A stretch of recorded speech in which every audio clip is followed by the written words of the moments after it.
Hello everyone. In this portfolio video, I will reflect on the video poem project where we had to find a poem and convey it visually. This was my favorite project in this class, and I actually began a similar project on my own last summer. I attempted to make short videos of short stories and poems I had written, and it didn't get too far I didn't get too far with the project because the academic year started, but I had drawn a few storyboards. I didn't end up using them, but nevertheless, in this particular project, but nevertheless used my own original poem in this project. I had rewritten and revisited the poem in the past many times, and a friend of mine even drew out a little illustrated book to narrate it.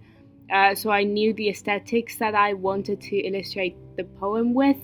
And because I was so peculiar about these aesthetics, I had to film my own material.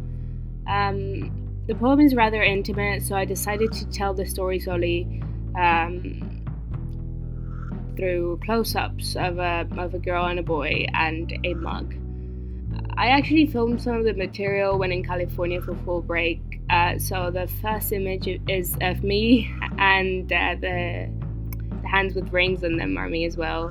The male face is a friend of mine too, and the girl and the rest of the shots is a friend as well. I wanted to make the viewer experience slightly uncomfortable familiarity with a person on the screen, because they were just seeing close-ups and at times even extreme close-ups of their face and their hands. The use of different lipstick shades is actually intentional as well. It's expressing the time passing. And I think one of my favorite shots is actually the overhead shot of me changing the gear of a car. This symbolizes the girl moving on in the poem, and the shot just turned out very effectively, and I enjoy the looks of it. The editing was actually as fun as filming the video.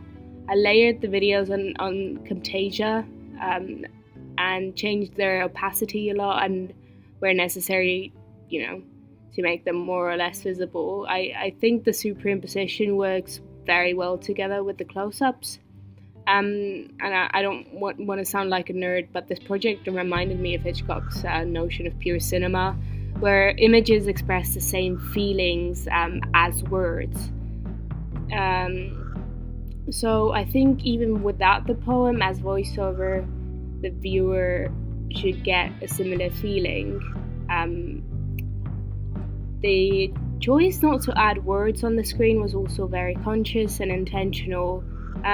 When revising my final draft, I played around with adding some words on the screen as well. However, I don't think it quite goes together with the aesthetic I was going for. So I kept the video without words on the screen. This project wasn't only enjoyable to me, but it also motivating, and it encouraged me to go on and actually finish the personal project that I mentioned earlier that I started this summer. And thank you for listening.